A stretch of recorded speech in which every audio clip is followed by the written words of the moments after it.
are here today to discuss the final chapter of the Mindfulness and Meditation program. I am your host, Nathan Barant, and we have our wonderful Isabel Alfonsin-Vittoria culminating the wonderful Mindfulness and Meditation program with Mindful Leadership. We have gone over the science of mindfulness and meditation, and today we're going to delve into more practice. So I hope you enjoy today's session. Make sure that you, again, type in your questions because I can't read your mind. And we hope to see you again and enjoy. Thank you. Good afternoon, everyone. Good to have you back. Good to have folks on Zoom. Today we finish our three-part series. And this is actually, I want to say, a flavor of mindful leadership. I have a much broader, more developed version for folks that have actually gone through leadership programs here at the university. But this will give you enough, I think, of a sense to hopefully make you thirsty for more, okay? So I'd like to get a sense from those in the room, maybe those watching on Zoom, honestly, taking a good look introspectively.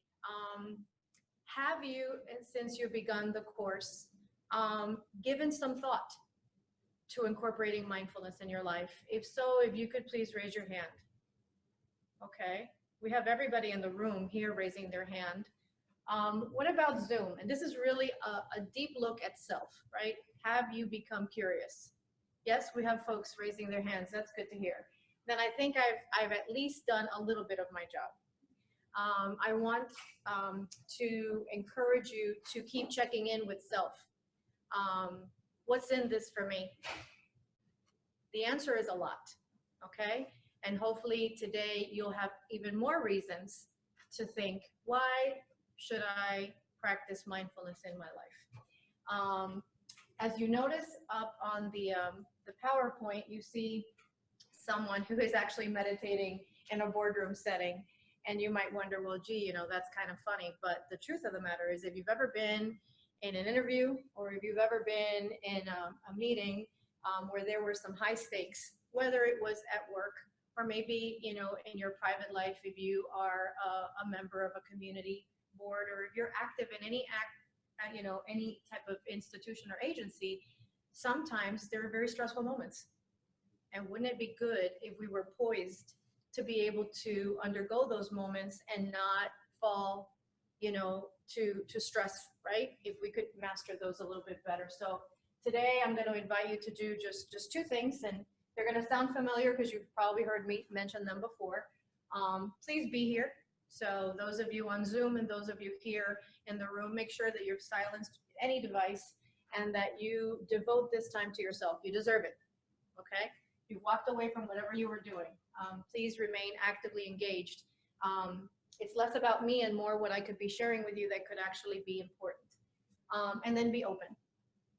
I don't think that we're in a position to take anything in new if we are closed-minded. Would you agree with that? Right? A fixed mindset does not allow for growth. So if you're going to embrace this information, please remain present, please remain engaged, attentive, and open. And this is a quote that I stole from Jon Kabat-Zinn. You may have heard me mention it during the first session. Do this as if your life could change as a result of this awareness. And if you practice this, hopefully, if you're still on campus or whether you've left FIU and you still have my contact information or Nathan's, please let us know if this is actually making a difference in your life. I can tell you personally that it is making a difference in mine. Hopefully you'll see that it can make a difference in yours.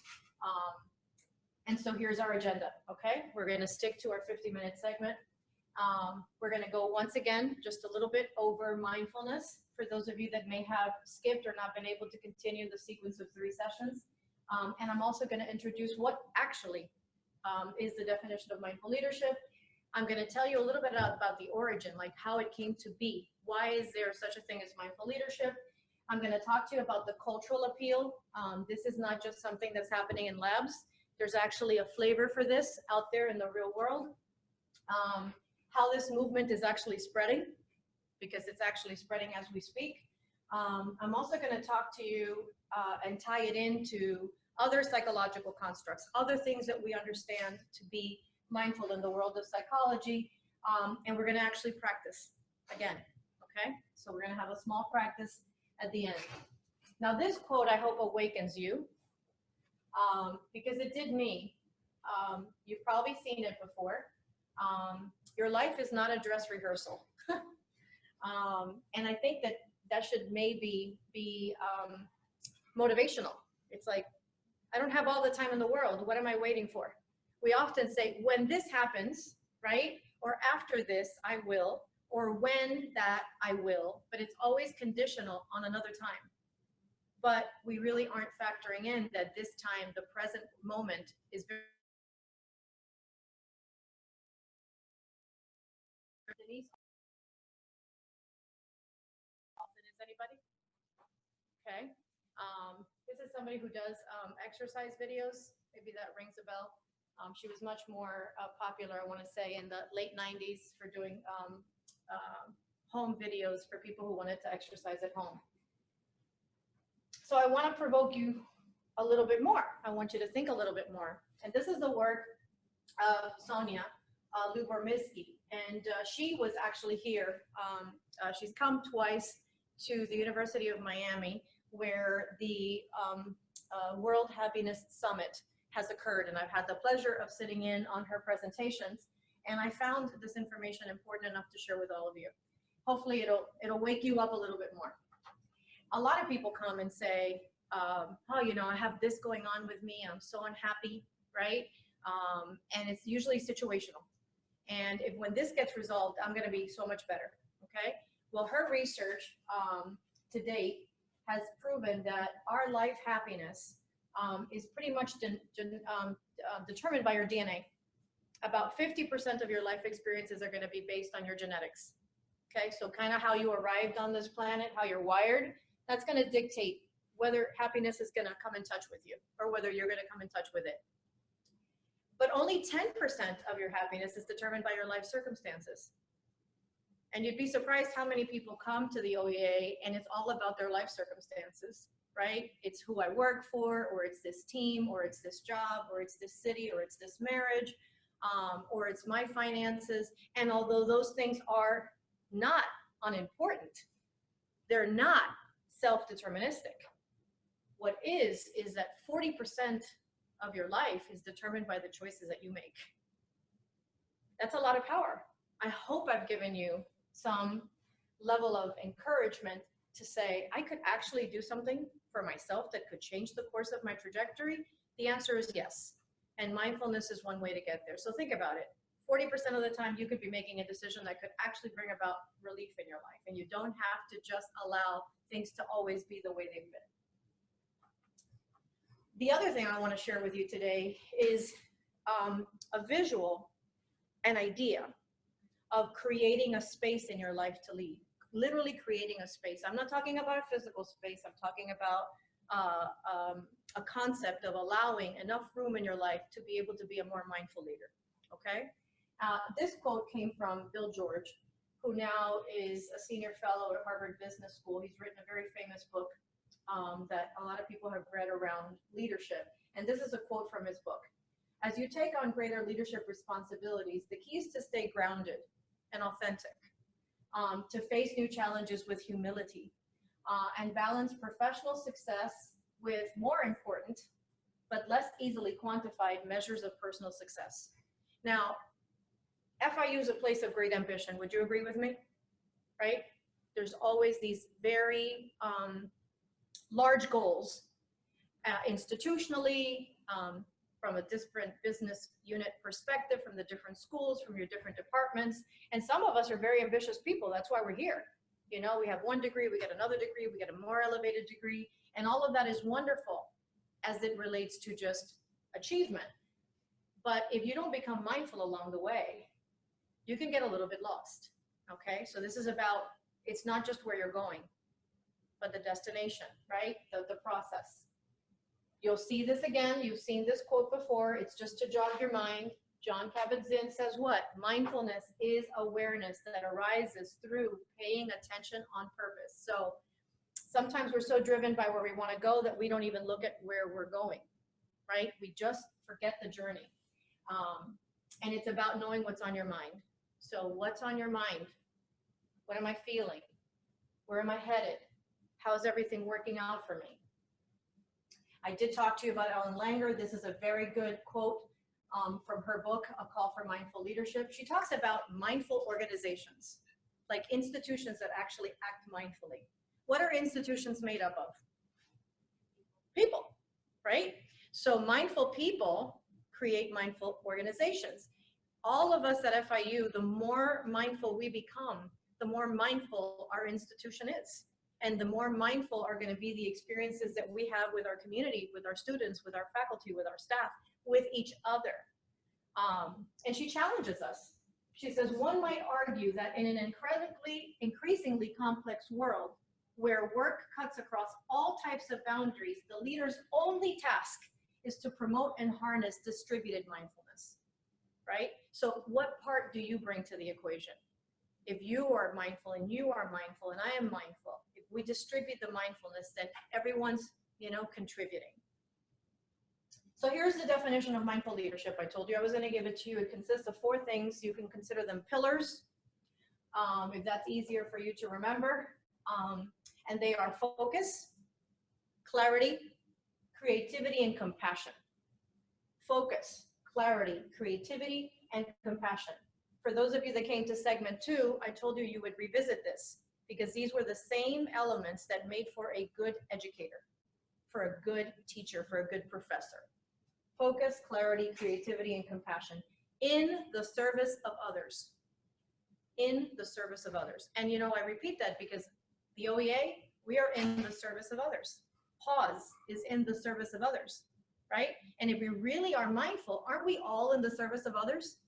We're all interdependent and interconnected. We have all of these clients, customers, if you will. And so leadership excellence is exemplified when you have a focus in mind, when you speak clearly, communicate clearly, when you are creative and innovative, great things happen.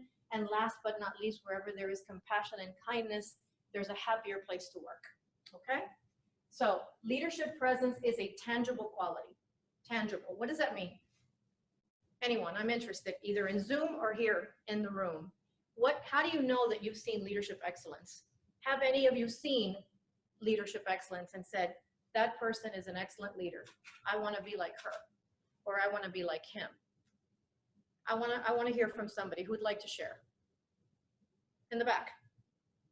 I've seen it, not naming names, but tangible qualities like empathy, connecting with their employees, talking to them, engaging them. That would be absolutely. For those of you that maybe couldn't hear, he said tangible is meaningful connections. When a leader is meaningfully connected with their constituents, their direct reports, even their colleagues, their peers, when we are kind to each other, that's tangible. You can feel it. Do you also know how to recognize when leadership excellence is missing? Yes, we all know how to recognize that, right? We walk away from an experience and we go, ouch, that was not very thoughtful. What was he thinking? Or did she really mean that? Well, sometimes that could be about us. So we have to take accountability. This is just meant to be a little bit of humor. How many of you know Adam Grant or follow him? He's out of the Wharton College of Business, and he's a rather well-respected writer and speaker. We'll get to the funnies in a second, but he says, gaining followers doesn't make you a leader. Sometimes people think that you're a leader the moment that you get direct reports, right? Oh, I'm a leader. Well, you might have a supervisory role, but leadership may also mean that you have absolutely no one working for you. I know it for a fact. We have major influencers at the university who are individual contributors, but yet they make a difference, okay? So that's the point that Adam is trying to get across. It means you've captured the attention of a few people, but what are you gonna do with that attention, right? How are you gonna invest in them such that there could be a meaningful connection? So the funny part of Dilbert is, as you see the image, he's saying, I'm too busy to take a leadership class, so I'm sending you all to a fellowship class. And in the middle, the guy goes, is that so that we can learn how to follow someone who never learned how to lead? And of course, that sounds like a good question for your fellowship teacher. The truth is that there's a great responsibility in being a leader. And I think that any one of us attending this workshop today can consider themselves one in their personal life or in their work life, but obviously taking it to heart, right? What are the 4 pillars for mindfulness in leadership? Focus, clarity, creativity, and compassion. Wherever you have these elements, you're likely going to have someone that is leaving an impression. Have any of you had in your personal life experience, work experience, someone who has touched you and you have been influenced by their manner, the way that they relate to other people? I see some head nodding. Yeah. Mentors, right? People along the way who've lifted us in some way, right? Who cared, who communicated clearly with us, yes, and maybe helped us to hone in our goals. We do a lot of mentoring at FIU, right? So it's important to remember that these are very essential qualities. So here's a great quote, I thought, to capture focus from George Lucas. Everyone knows George Lucas, right? Star Wars. Always remember your focus because it determines your reality, right?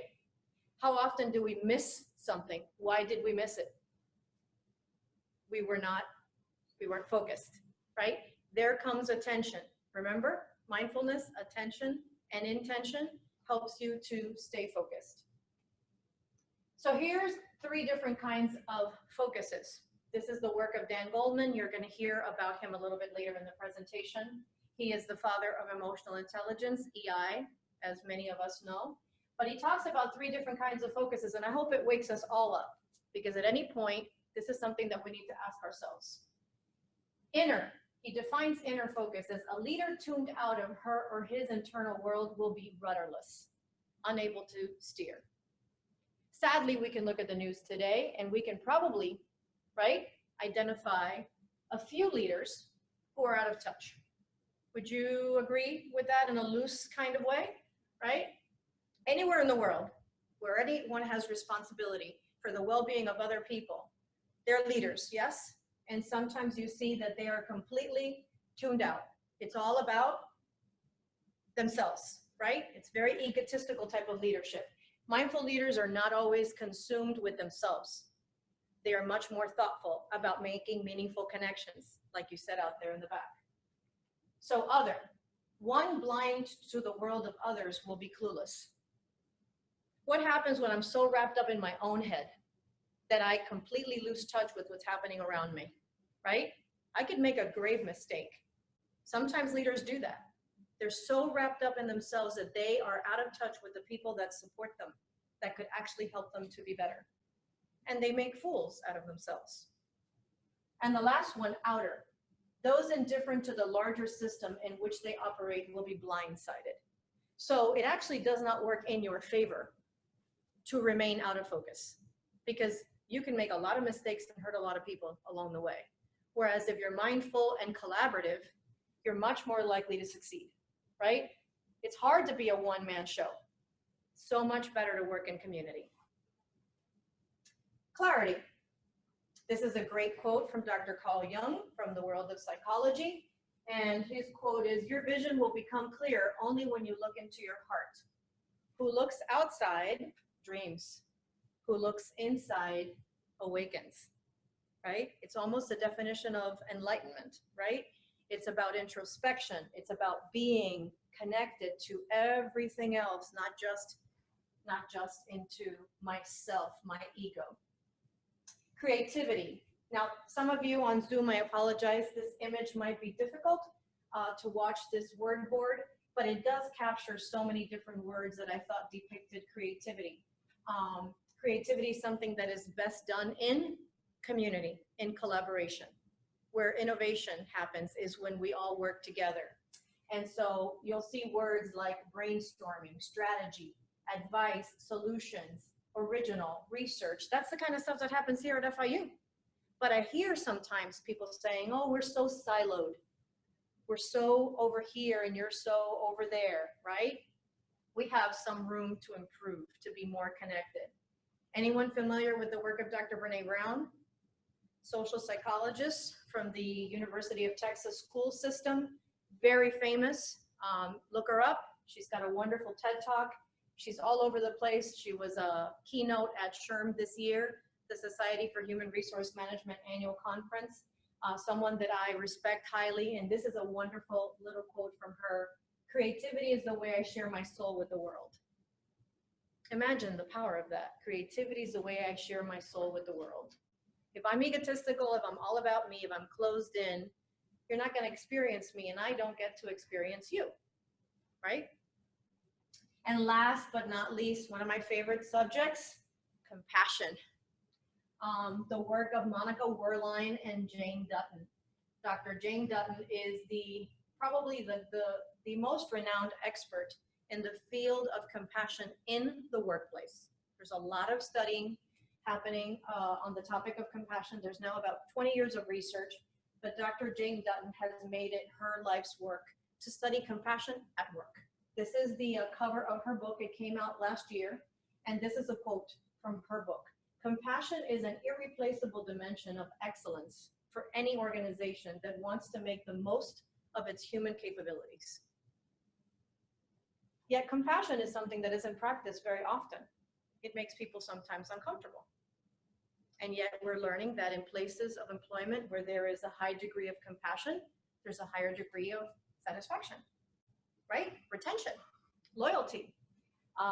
If you want to learn more about this, I have an entire workshop on compassion in the workplace that we're going to be doing in 2020. You're more than welcome to come and learn a little bit more. This is her book. It's called Awakening Compassion at Work, the quiet power that elevates people and organizations. We all have the power to do that. Sadly, last month I had a sad event in my life. I lost someone very, very, very special to me. I lost my father. And in this institution, this great institution, I received a lot of those. And it made a world of difference. I can never bring him back. But I do know that there are many people here at FIU that cared.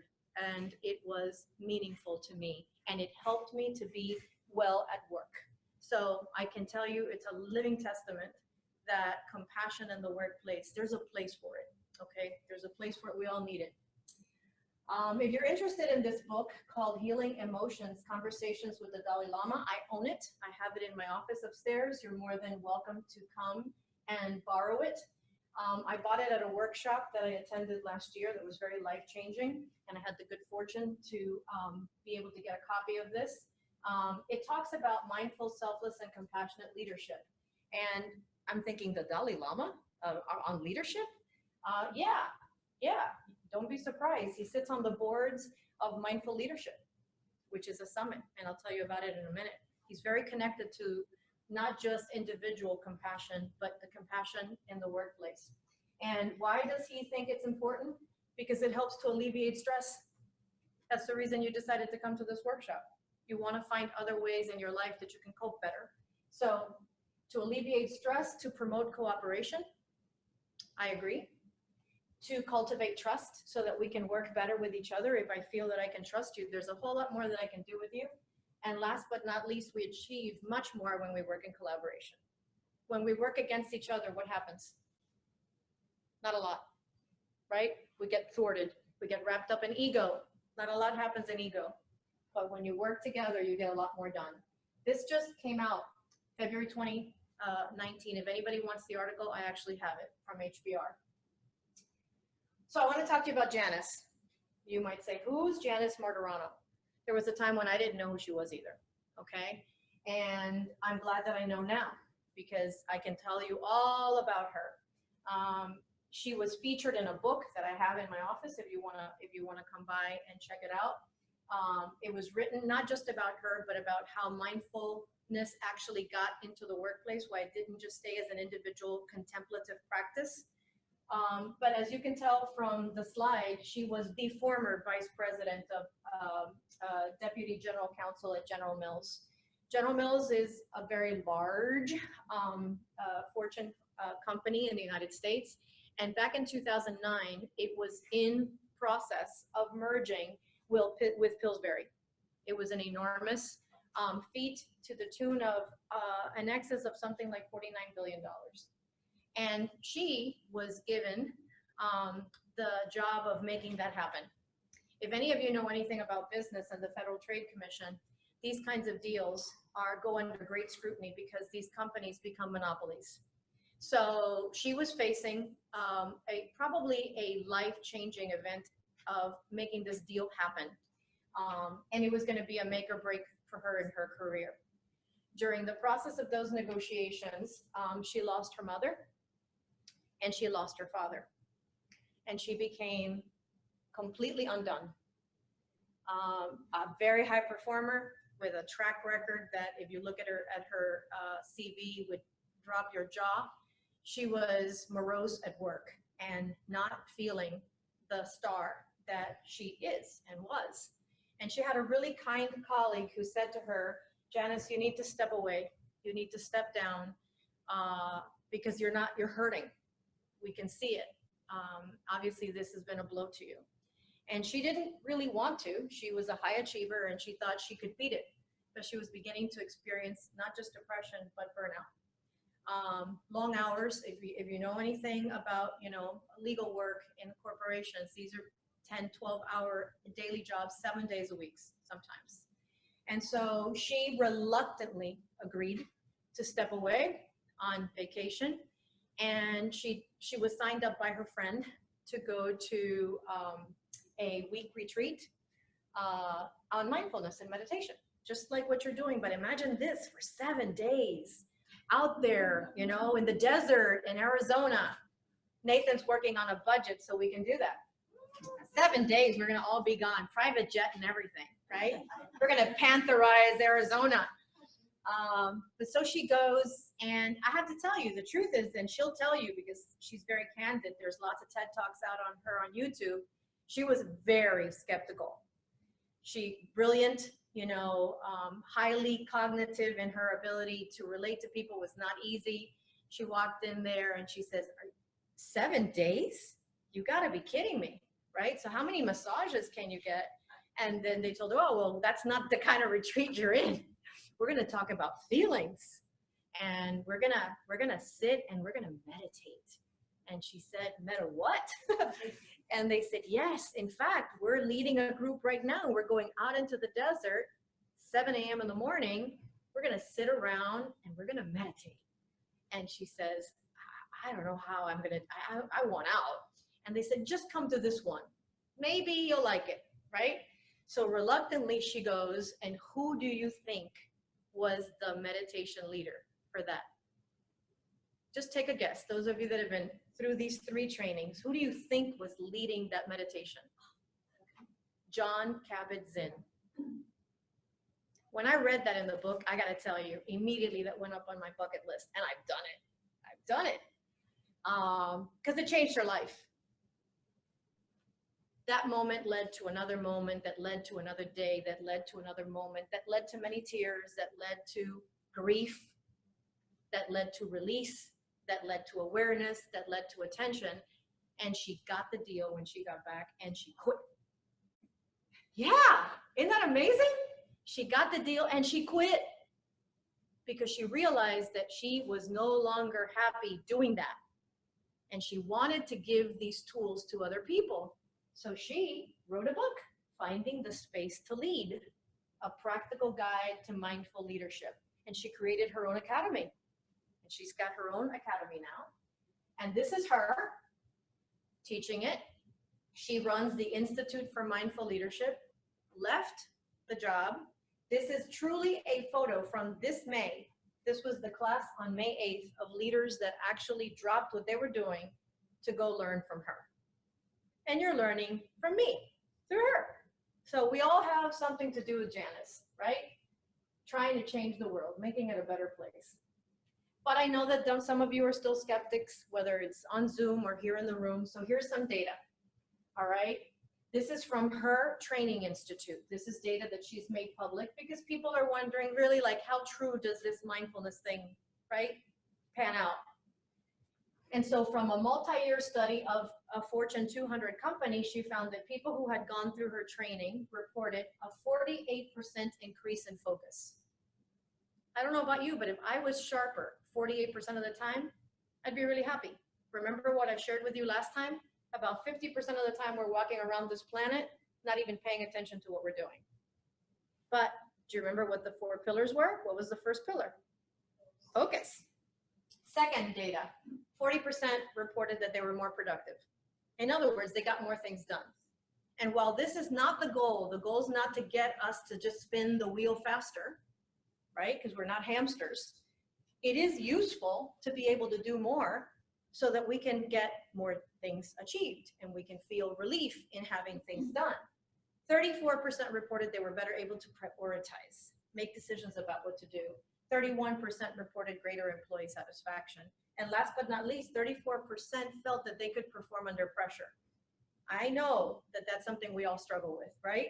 Deadlines, evaluations, appraisals, we all get very nervous. Imagine if being mindful actually helped you not to be so stressed out. So the data speaks for itself. So there's another really cool movement going on called the Mindful Leadership Summit. And this is a photo from last year's meeting. I literally got a snapshot from the people that attended. It's a very big mission, but I put it up there so that you guys could have a chance to read it. Their purpose is to live the advancement of mindfulness and compassion in the workplace. That is their goal. And if you want to go, you can contact me and I can give you all the contact information. It's rather affordable. It meets in DC every year. It's right now coming up in November. I'm not going to be able to make it this year, but I will be there next year. That's on the bucket list, okay? I had to shift my priorities, and I just came from a wonderful training that you're all going to hear about next year. But this is a wonderful place to connect with other people who want to learn how to be mindful leaders in their life. It doesn't have to be just at work, okay? So the colors on the top of the presentation should be a giveaway about the organization that has something to do with the Search Inside Yourself Leadership Institute. Who would like to take a guess? Look at those colors, primary colors. What does it make you think of? Do you Google it inside yourself? Google, Google, Google, yes. And yes, I know that they are, big data, big tech, and there's a lot of controversy around the power that we've given to so many of these organizations, but this is something really positive that has happened at Google. We call it SEALI, so you don't have to learn all of the verbiage. SEALI, for short, is Search Inside Yourself Leadership Institute. This is actually something that was born at Google. It's a program that teaches everything I'm teaching you, okay? And then some. It's backed by people with all the renowned names I've already shared with you. Remember all those 10 top experts from the first presentation? They're all instructors, in addition to John Kabat-Zinn and many others, okay? And it happens all around the world. So you can go anywhere in the world. I think they were in Brazil last week. And this is the business card of one of the co-founders, and it's a real card, okay? I don't know if those on Zoom can read it, but his title is Jolly Good Fellow, which nobody can deny. I thought I'd get a chuckle out of that one. This is legitimately the business card that Chade Meng Tan had. He was the co-founder. For those of you that don't know who he is, you should know who he is. He was employee 107. 107, you should remember it because we're on 107th Avenue here at the MMC campus at Google. And he is an engineer. And he was the person on the team that led the search box that we all use today on Google. He was also someone very in touch with the principles of mindfulness. So he decided to bring an academy internally. This is about what it costs, $1,300 for trainings here in the US, and it's roughly double when they have them outside in Europe and in other continents. This is Chade. People call him Meng. And yes, that's literally what the room where he did the training looked like, and that is his book. Also interesting, Search Inside Yourself, The Unexpected Path to Achieving Success, Happiness, and by the way, World Peace, okay? And if you can't read this, but the forewords are by Dan Goldman, who I just talked to you about, and John Kabat-Zinn. So that tells you the kind of clout that Meng had. It wouldn't be fair to talk to you about one and not the other. Mark Lesser is also the other co-founder, and if you want to read a good book, a simple book on mindful leadership, I recommend you buy this book. It is also available here at the library, 7 Practices of a Mindful Leader, and this is a quote from that book. It is vital that we define our own paths, that we act with integrity, that we set clear goals for ourselves, and that we define our life by our life's purpose.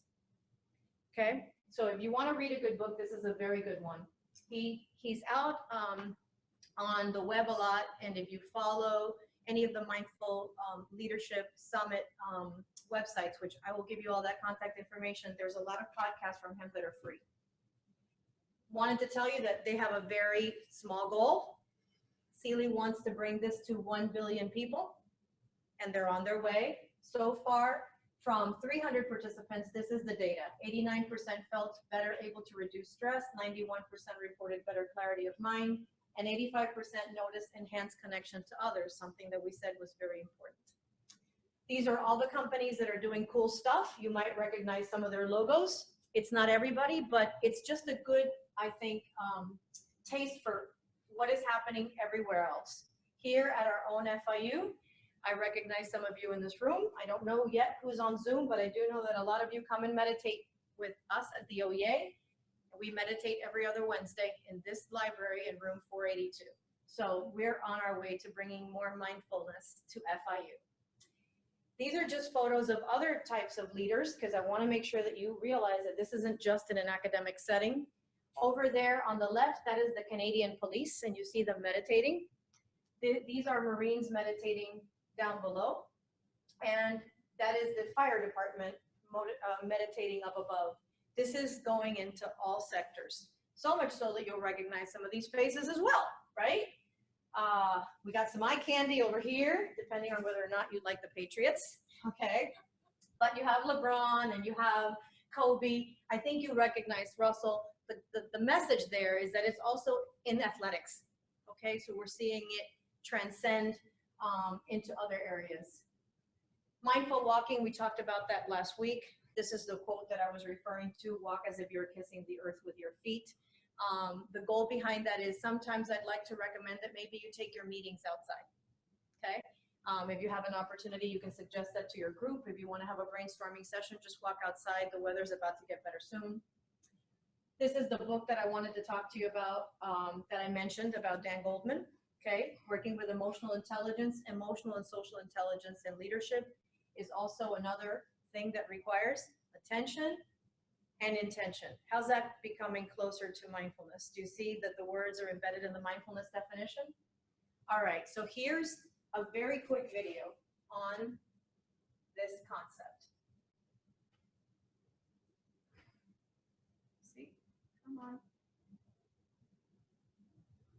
Should be coming on. It clicked, I just tested it. There we go.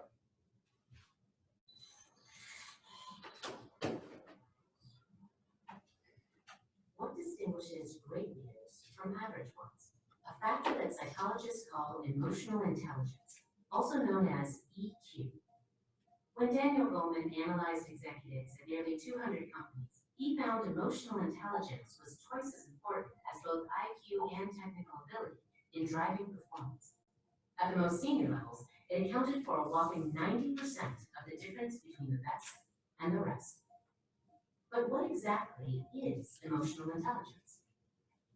According to Goleman, it's made up of 5 components: self-awareness, self-regulation, motivation, empathy, and social skill.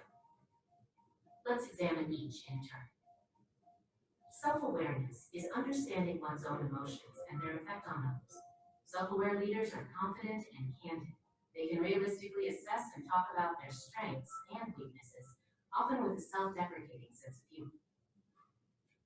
Self-regulation is the ability to control or redirect disruptive impulses, essentially to think before acting. Effective self-regulators tend to be trustworthy, comfortable with ambiguity, able to suspend judgment, and open to change. Motivation is a passion to work with energy and persistence for reasons beyond money or status. It means being driven, goal-oriented, optimistic, and committed to the organization. Empathy is the ability to understand the emotional needs of others and to treat them accordingly. Empathetic leaders are good at developing and retaining talent, serving clients and customers, and managing cross-cultural sensitivities. Social skill is proficiency in managing relationships, developing networks, building rapport, and finding common ground. It makes leaders more persuasive and helps them create change. According to research, we can all increase our level of emotional intelligence with training that activates the brain's limbic system, which governs our feelings and impulses. This works best in 3 steps: incentive, extended practice, and feedback. And because all the EQ components are interconnected, you'll find that improving in one area can help you do better in the others too. Consider an executive whose colleagues say she is low on empathy because she doesn't listen well. She checks her phone in meetings, sometimes interrupts people, and often glosses over or disregards differing points of view. When her boss points this out, the executive is surprised. In her view, she was just being efficient and correct. But the feedback incentivizes her to improve. Privately, she replays certain incidents and thinks about how she could have acted differently. She also watches leaders who are good listeners and tries to mimic their behavior. With continued guidance from her boss, she gradually becomes more empathetic, boosting both the team's morale and its productivity. There's no question that leaders still need raw intelligence and good technical ability, but that's a baseline. Great leaders must also have or develop the 5 components of high emotional intelligence: self-awareness, self-regulation, motivation, empathy, and social skill. Otherwise known as mindful leadership. Okay? So call it what you may. There are all of these different names to refer to basically the same thing. You could read all these books, I have, and you'll find commonalities. You'll find the 4 pillars are embedded in almost every single book. So this is a suggestion. I'm going to leave that slide up so that you can take a look. If you want the presentation, we can get that to you. But these are some suggestions for you incorporating mindfulness in your day or a meditation at different times of day for different reasons. So I have a suggestion for the morning, midday, something that I call back on track. So like your day may have started well and then it started going, you know, maybe a meditation to bring you back on track. Transitioning, some of us leave this job to go to another job or at home where there are other things to be done. Last but not least, an evening one. We have a question? We've had some requests for you to send information on the Mindful Leader Summit. Okay, I'll do so. I'll send it to you and you can send it on to everybody. Thank you for asking. I want this curiosity to keep growing. This is another exercise. I encourage you to take it in and consider doing. It's called a life centering exercise. I do this with my coaching clients.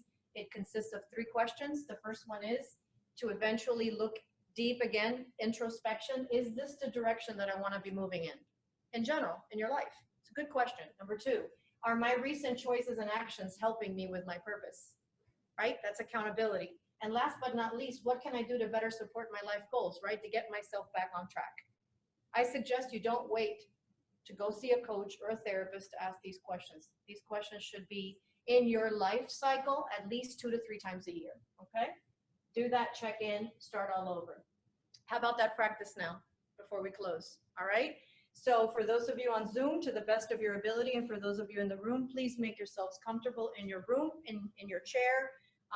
Sit with your legs firmly planted on the floor, arms uncrossed, legs uncrossed, shoulders relaxed, no tongues on the ceiling of your mouth. Make sure your jaw is unclenched, and that you nicely keep, you know, yourself in a posture of dignity, which is usually a posture where you're sitting with your back straight up and your head crowned as though it was touching the ceiling of the room that you're in, and nicely close your eyes.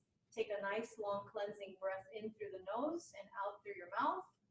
And I hope that you enjoy. This is a meditation that you can do as a leader before the day begins, before a meeting, or even midday, to become more centered, more focused, and more grounded as to what really matters, and to a vision that you hold for the people around you and the work that you do. Find a comfortable seated position. Close your eyes if it feels comfortable to do so. And begin by finding the flow of your breath. Simply become more present and aware to the inflow and outflow of your breath. without attempting to control it in any way. Watch your breath as it enters your body through your nose or your mouth. And simply watch as your breath leaves your body. With each exhalation, just feel any tension, any negativity, any stress that you're holding on to leave your body with this exhalation. Your only job right now is to focus on your breath and become more centered and more present with each breath. If the mind wanders, simply draw the attention back to the flow of your breath.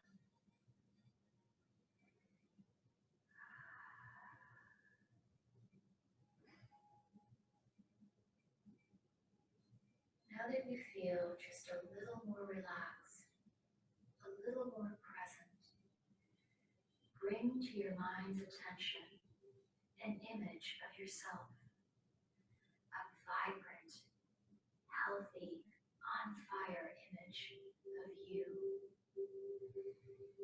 You're on fire as a person. You're committed to inspiring and engaging those around you with a bigger purpose and a bigger vision.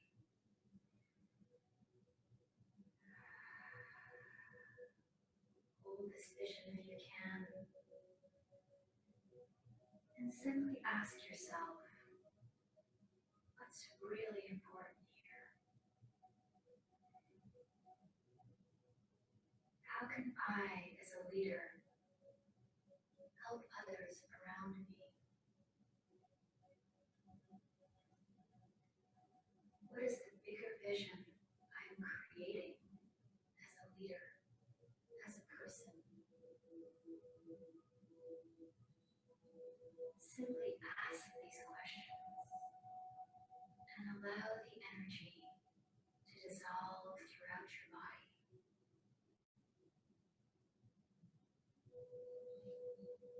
Simply asking these powerful questions allows the answers to emerge.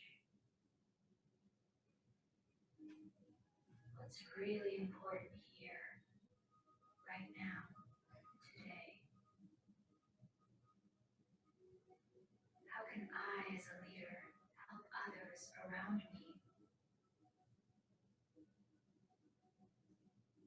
What is the bigger picture I'm creating as a leader and as a person? Simply ask these questions and live into the answers. Find the flow of your breath.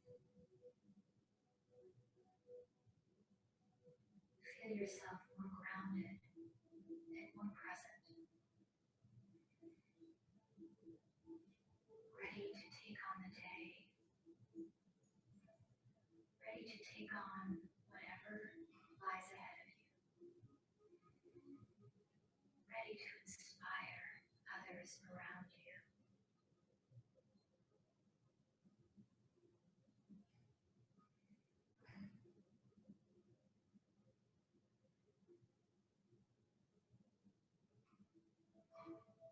When you're ready, open your eyes.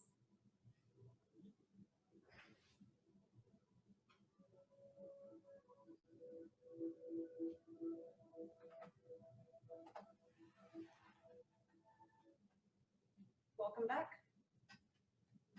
This is a meditation that you 5 minutes, that's all it was. Did it feel good to you? I hope it felt good to you. So here's some information you wanted. It's up on the screen. Mindfulleader.org. Mindfulleader.org. I leave you with this charge. Thank you for coming in and supporting PAWS and also participating in the offerings of the OEA. I hope that we've piqued your interest giving you some tools to help you to be more resilient in your life and less stressed out. If you're curious, keep coming back, keep searching, keep seeking, right? It's a process. It's not a light switch moment. It takes us a lot of practice. That's why I call meditation mindful practices, because it requires practice. This is a good quote. We believe in science. We believe in the importance of self-discovery. We believe in the power of community and alliances to bring about a change and a future where work is a source of joy.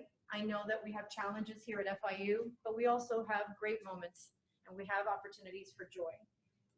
So both Nathan and I want to thank you for your commitment and your dedication to FIU, for choosing to attend this workshop for you and nobody else, for being here and truly being here and engaging with us, for your openness to this message. I hope that you take it to heart, for carrying the flame. And by that I mean, pass it along, spread the message of mindfulness and peace. I hope that you remember that mindfulness is portable. Remember that. It's with you everywhere you go. And this is my own quote. Only in paying attention inward are we able to pay it forward. So I hope we've done that for you today. Namaste.